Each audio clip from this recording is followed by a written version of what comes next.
La noche del 15 de agosto de 2023 cambió para siempre la vida de Miguel Ángel Herrera, un niño de 13 años de Sevilla, España, cuya única pasión era observar las estrellas desde la azotea de su edificio. Aquella noche cálida de verano, mientras sus padres dormían y el vecindario descansaba en silencio, Miguel ajustaba cuidadosamente su telescopio reflector, un regalo de cumpleaños que había pedido con insistencia durante 2 años. No era un telescopio profesional, pero tampoco era un juguete. Con su espejo primario de 200 milímetros y una distancia focal de 1000 milímetros, le permitía observar los cráteres lunares con impresionante detalle, los anillos de Saturno y, en noches especialmente claras, algunas nebulosas distantes. Miguel había aprendido a manejarlo con destreza, consultando mapas estelares y siguiendo tutoriales en Internet. Sus cuadernos estaban llenos de dibujos de constelaciones, anotaciones sobre fases lunares y cálculos de trayectorias planetarias. Esa noche en particular, Miguel buscaba observar el cúmulo globular M13 en la constelación de Hércules. Había leído que contenía más de 300.000 estrellas y quería intentar fotografiarlo con la cámara de su teléfono móvil acoplada al ocular. Eran las 2:47 de la madrugada cuando, mientras ajustaba el enfoque, algo cruzó su campo de visión a una velocidad inusual. Al principio pensó que había sido un satélite artificial o quizás un avión distante, pero algo en el movimiento le pareció extraño. El objeto no seguía una trayectoria recta y constante como los satélites que había observado cientos de veces. Tampoco parpadeaba con las luces intermitentes características de las aeronaves. Se movía de forma errática, con aceleraciones repentinas y cambios de dirección que desafiaban cualquier lógica conocida. Con manos temblorosas, Miguel reajustó el telescopio intentando seguir el objeto. Durante casi 3 minutos logró mantenerlo en su campo de visión. Lo que vio lo dejó paralizado, una forma ovalada, aparentemente metálica, que reflejaba la luz de manera irregular. No emitía luz propia, pero su superficie parecía captar y reflejar el brillo de las estrellas circundantes de un modo desconcertante. El objeto realizó una maniobra imposible, se detuvo completamente en el espacio durante varios segundos y luego se alejó a una velocidad vertiginosa, desapareciendo en la inmensidad del cosmos. Miguel corrió escaleras abajo, irrumpió en el dormitorio de sus padres y los despertó frenéticamente. «Papá, mamá, tienen que venir. Vi algo increíble en el cielo. No era un avión ni un satélite. Era diferente, totalmente diferente». Su padre, Antonio Herrera, un funcionario de banco de carácter pragmático, lo miró con ojos somnolientos. «Miguel, son las 3 de la mañana. Probablemente viste un satélite o la Estación Espacial Internacional. Vuelve a la cama, hijo». «No, papá. Lo sé distinguir». Este objeto se movía de forma extraña, se detuvo en el aire y luego desapareció a una velocidad imposible. «Tienes que creerme». Su madre, Carmen, intentó calmarlo. «Cariño, estás cansado. A veces cuando observamos el cielo mucho tiempo, nuestros ojos pueden jugarnos malas pasadas. Además, había luna casi llena esta noche, quizás fue un reflejo». Miguel sintió la frustración crecer en su pecho. «No fue un reflejo.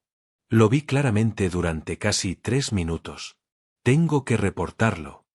A la mañana siguiente, en el desayuno, Miguel intentó nuevamente convencer a sus padres, pero ellos cambiaron de tema con diplomacia. En el colegio, durante el recreo, Miguel compartió su experiencia con sus compañeros. Las reacciones fueron variadas. Algunos se burlaron abiertamente, otros lo miraron con escepticismo educado, y sus mejores amigos, aunque intentaron ser comprensivos, no ocultaron sus dudas. «Miguel, amigo», le dijo su compañero Carlos, «sabes que me caes bien, pero ¿de verdad esperas que creamos que viste un ovni? Probablemente era un dron o algo así». No era un dron. Los drones no se mueven a esa velocidad ni a esa altitud. Estaba fuera de la atmósfera. La profesora de ciencias, la señora Martínez, escuchó parte de la conversación. Miguel, esperanzado, se acercó a ella después de clase. «Profesora, ¿puedo hablar con usted? Anoche vi algo extraordinario con mi telescopio». La señora Martínez lo escuchó pacientemente mientras Miguel describía con lujo de detalles lo que había observado. Cuando terminó, ella sonrió con amabilidad pero con descendencia. «Miguel, admiro tu pasión por la astronomía, realmente lo hago. Pero lo que describes contradice las leyes de la física tal como las conocemos. Los objetos no pueden detenerse instantáneamente en el espacio sin sufrir fuerzas de desaceleración extremas. Es más probable que hayas observado algún fenómeno atmosférico poco común o quizás un satélite en una órbita inusual. Pero, profesora. Miguel, te sugiero que sigas observando el cielo con tu telescopio. Es una afición maravillosa. Pero también es importante mantener el escepticismo científico. Extraordinarias afirmaciones requieren extraordinarias evidencias. Durante las siguientes semanas, Miguel no dejó de pensar en lo que había visto. Cada noche, si el clima lo permitía, subía a la azotea con su telescopio, esperando volver a ver el objeto. Comenzó a investigar en Internet sobre avistamientos similares, descubriendo que miles de personas alrededor del mundo habían reportado experiencias parecidas, aunque la mayoría eran descartadas o tenían explicaciones convencionales. También decidió nombrar al objeto. Lo llamó 3I/diagonal Atlas porque, según sus cálculos aproximados basados en su trayectoria observada, parecía tener una órbita que no correspondía con ningún objeto conocido del sistema solar. La nomenclatura 3I seguía la convención astronómica para objetos interestelares, siendo I de interestelar y el 3 simplemente porque le parecía apropiado después de 1I/diagonal, Oumuamua y 2I/diagonal Borisov, los únicos objetos interestelares confirmados hasta ese momento. Miguel creó un blog donde documentó meticulosamente su avistamiento, la hora exacta, las coordenadas celestes aproximadas, la duración de la observación, las condiciones atmosféricas y bocetos detallados del objeto. También calculó la velocidad aparente y el cambio de posición. Aunque no había logrado fotografiarlo, sus descripciones eran rigurosas y detalladas. El blog apenas recibió visitas, y los pocos comentarios que obtuvo eran en su mayoría burlas o escepticismo. Otro niño buscando atención, escribió alguien. Sin evidencia fotográfica, esto no vale nada, comentó otro. En el colegio, Miguel comenzó a ser conocido como el chico del ovni. Algunos compañeros lo evitaban, otros le hacían bromas pesadas.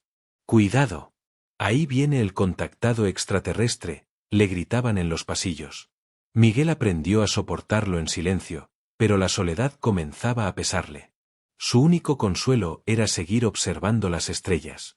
La astronomía siempre había sido su refugio, y no iba a permitir que esta experiencia se la arrebatara. Continuó estudiando, leyendo sobre astrofísica, mecánica orbital y los últimos descubrimientos espaciales.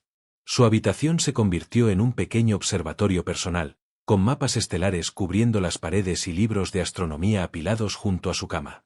3 meses después de su avistamiento, el 12 de noviembre de 2023, Miguel estaba en clase de matemáticas cuando el director entró al aula acompañado de 2 personas que no reconoció. Uno de ellos llevaba una credencial que identificaba a la Agencia Espacial Europea, ESA, y la otra era una mujer con un maletín y expresión seria. Miguel Ángel Herrera, ¿podrías acompañarnos un momento?, dijo el director con una expresión que Miguel no supo interpretar. En la oficina del director, las 2 personas se presentaron. El hombre era el doctor Fernando Campos, astrofísico de la ESA, y la mujer era la doctora Isabel Ramos, especialista en objetos de espacio profundo. Miguel, comenzó el doctor Campos, hemos estado revisando los datos de nuestros telescopios espaciales y terrestres de los últimos meses. El 15 de agosto, aproximadamente a las 2:47 de la madrugada, nuestros instrumentos detectaron una anomalía en las coordenadas celestes que tú reportaste en tu blog. Miguel sintió que el corazón se le aceleraba. Entonces lo detectaron. La doctora Ramos asintió. Efectivamente. Inicialmente descartamos la lectura como ruido instrumental o un error de calibración.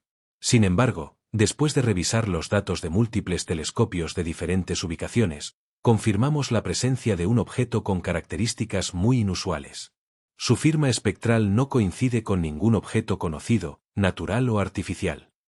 El objeto que observaste, continuó el doctor Campos, ha sido designado oficialmente como 3I/diagonal Atlas por la Unión Astronómica Internacional, respetando el nombre que tú le asignaste en tu blog. Es el tercer objeto interestelar confirmado en la historia de la astronomía. Miguel no podía creerlo. Las palabras le fallaban. Pero hay más, añadió la doctora Ramos. Este objeto no sigue una trayectoria parabólica o hiperbólica típica de cuerpos interestelares. Sus cambios de velocidad y dirección no pueden explicarse mediante fuerzas gravitacionales conocidas o efectos de desgasificación como en los cometas. Estamos ante algo completamente nuevo. El director del colegio, que había permanecido en silencio, finalmente habló. Miguel, estos científicos vinieron personalmente para agradecerte y para invitarte a colaborar con ellos. Tu observación y tu riguroso registro de datos fueron cruciales para confirmar este descubrimiento. Durante las siguientes semanas, la vida de Miguel cambió radicalmente. Su historia apareció en los medios de comunicación nacionales e internacionales. Niño de 13 años descubre objeto interestelar anómalo, titulaban los periódicos. Los compañeros que se habían burlado de él ahora lo miraban con una mezcla de asombro y vergüenza. Sus profesores lo trataban con nuevo respeto, especialmente la señora Martínez, quien se disculpó sinceramente. Miguel, quiero pedirte perdón, le dijo la profesora después de clase. Yo debí haber escuchado con más atención. Tú aplicaste el método científico correctamente. Observaste, registraste datos, formulaste hipótesis y buscaste confirmación. Yo dejé que mi escepticismo se convirtiera en cerrazón mental. Gracias por recordarme que la ciencia también requiere apertura a lo inesperado. Sus padres también se disculparon. Hijo, nos equivocamos al no tomarte en serio, admitió su padre con lágrimas en los ojos. Estamos muy orgullosos de ti, no solo por el descubrimiento, sino por tu persistencia y tu rigor científico. La ESA invitó a Miguel a visitar sus instalaciones en Madrid, donde conoció a algunos de los astrofísicos más destacados de Europa. Le mostraron los datos completos del 3/diagonal Atlas y le explicaron las teorías que estaban desarrollando para entender su comportamiento anómalo. Algunos científicos especulaban que podría tratarse de un objeto con propulsión activa, posiblemente de origen artificial, aunque otros argumentaban que simplemente era un fenómeno natural que aún no comprendíamos. Lo más impactante para Miguel fue descubrir que su observación había abierto un nuevo campo de investigación. Astrónomos de todo el mundo ahora buscaban objetos similares, y se habían implementado nuevos protocolos para el seguimiento de anomalías orbitales. El 3/diagonal Atlas se convirtió en uno de los objetos más estudiados del momento, aunque su naturaleza exacta seguía siendo un misterio. Miguel también recibió el reconocimiento de la Unión Astronómica Internacional, que le otorgó una mención especial por su contribución a la astronomía. Varias universidades le ofrecieron becas para cuando llegara el momento de cursar estudios superiores. Pero quizás lo más valioso para Miguel fue la lección que aprendió, la importancia de confiar en sus observaciones, de mantener la rigurosidad científica incluso cuando nadie creía en él, y de perseverar ante el escepticismo y las burlas. También aprendió que la ciencia real es humilde y está dispuesta a cambiar de opinión ante nuevas evidencias. Años después, cuando Miguel se convirtió en astrofísico profesional, siempre recordaría aquella noche de agosto como el momento que definió su vida. El 3/diagonal Atlas nunca regresó, o al menos nunca fue detectado nuevamente, pero su breve aparición fue suficiente para recordarnos que el universo está lleno de maravillas que aún no comprendemos, y que a veces, la voz de un niño con un telescopio puede cambiar nuestra comprensión del cosmos. En las noches despejadas, Miguel aún sube a aquella azotea en Sevilla, ahora con un telescopio mucho más potente, y mira hacia las estrellas con la misma fascinación de siempre, preguntándose qué otros secretos aguardan en la inmensidad del espacio, esperando ser descubiertos por ojos curiosos y mentes abiertas.